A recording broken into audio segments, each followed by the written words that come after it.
Enzo Recto, kalaban ang katiwalian at kasinungalingan, kakampi sa katotohanan at kabutihan.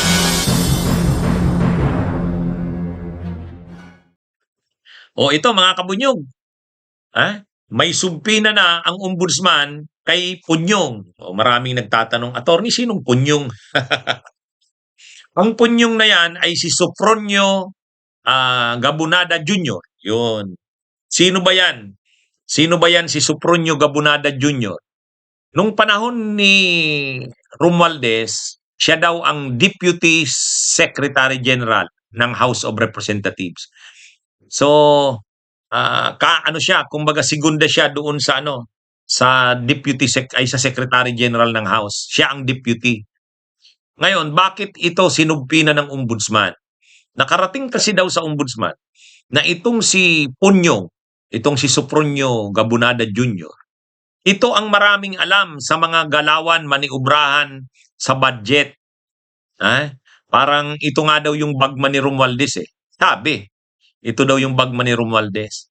So dahil nga kakasuhan ng ombudsman si Romualdez, si Chis Escudero, di syempre kailangan nila ng matibay na mga testigo. Ito yung kanilang iniimbestigahan ngayon, si Sofronio Gabunada.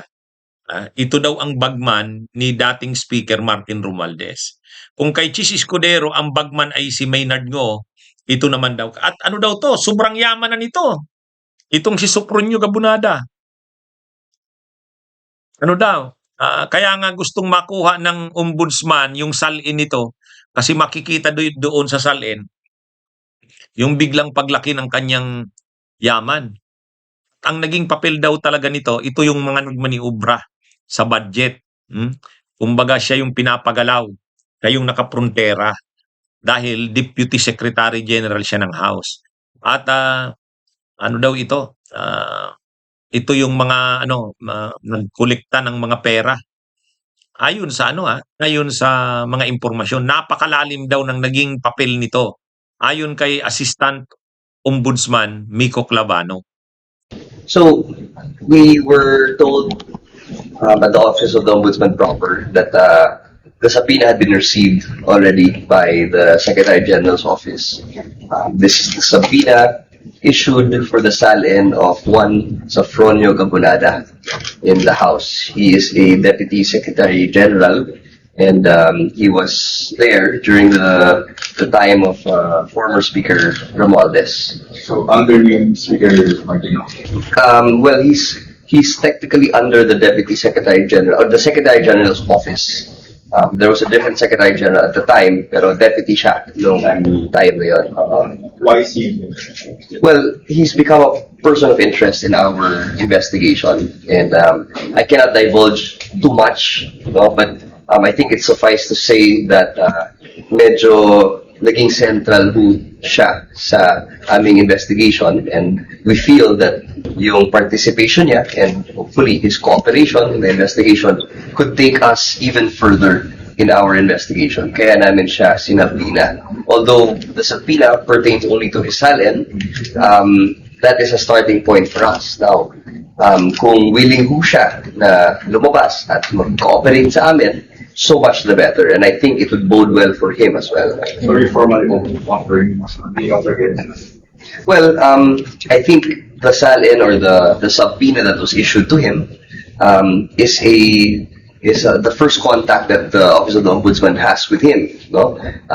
But again, it goes without saying that any cooperation on his end would be highly appreciated as well. What was the basis? Bakit siya ngayon yung pinapatawag natin? May mga nakita pa kayong documents na related sa kanya? Lumabas pa siya sa Senate investigation? Ano po ba naging basis? Let's just say malalim po ang alam ni Gabunada. So we want to know what is on his mind and what he knows regarding the process that had been undertaken during the time for the former Speaker Romualdez. So the Ombudsman was quite disappointed yesterday dahil nga there seemed to be some sort of attempt na hindi pwedeng maserve yung subpoena.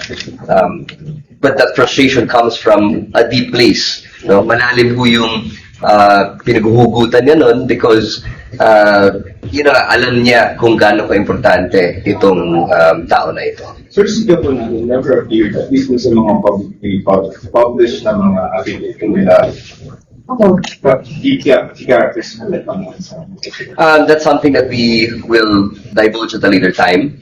And I think it would be sufficient already to say that our investigation yielded a lot of information regarding him and what he knows. Siya lang, or may iba pang mga taong lalaki. Alam niyo ho, mahabang proseso po kasi yung budget di ba? So, Yes. marami talagang nakakaalam doon sa mga nangyayari. It just so happens na itong si Mr. Gabunada ay isa doon sa mga central figures doon. Kaya nagsubpina na sila, pinadala na ng subpina itong si Sopronio Gabunada. Kaya inaasahan na magko-cooperate ito. Abangan natin Kaya lang, yun na nga, ito yung isa sa pinag-iinitan ni Ombudsman Boying sa Secretary General ngayon ng House na si Attorney Sheloy Garafil. Kasi may mga subpina nga sila, katulad ng subpina dito kay Sopronio Gabunada, hindi daw siniserve. Parang pinoprotektahan itong si Sopronio Gabunada. Kaya napipikon nagagalit na si Boying Rimulya, si Ombudsman. Kasi hindi sila makagalaw Ay ito yata parang vital talagang witness ito. Kung magko-cooperate niya ito, maraming impormasyon na makukuha dito. Ngayon, kung hindi naman magko-cooperate, kakasuhan daw ito Kakasuhan at marami talagang ebidensya laban dito kay Sopronio Gabunada. Kaya ang inaano na ngayon, ombudsman na mismo ang mag-iimbestiga dito kay dating Deputy Secretary General Sopronio Gabunada. Kung ano ang talagang naging papel nito, malalaman natin sa susunod na mga araw. Pero may subpina na, pinadala na sa House ang subpina para dito kay Sopronio Gabunada. Hindi naman kasi dinitalye ng ombudsman sa press briefing nila, hindi naman nila dinitalye kung ano ang role nito ni Punyong. Basta ang sabi, malaki. In fact, napakalaki daw ng naging role nito ni Punyong Gabunada sa mga transactions doon sa mga flood control na yan, mga budget na yan. Ito din daw mismo si Punyong ay sobrang yumaman. Questionably ang paglaki ng yaman nito, kaya nga gustong makita ng ombudsman yung salin nito Saan galing ang kanyang mga yaman? Inililink ito kay dating Speaker Martin Romualdez, ito umano ang bagman. Pero kung paano talaga ang naging papel nito, yan yung aalamin pa sa investigasyon na ginagawa ng ombudsman. Basta't ang sinasabi ng ombudsman, napaka-komplikado ng operation nila Cheese, nila Martin Romualdez at itong si Gabunada.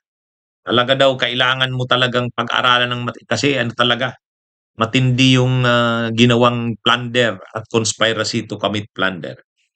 Anyway, abangan natin kung ano nga bang mangyayari dito kay Punyong Gabunada at kung ano nga ba ang nito. Ano nga ba ang kanyang naging partisipasyon? Naiintriga tayo dito kasi ngayon lang to nabanggit Ngayon lang to nabanggit. Okay, mga kabunyog, mga kababayan, magandang araw sa inyo lahat. Bunyog, bunyog, halikan na kasama ka.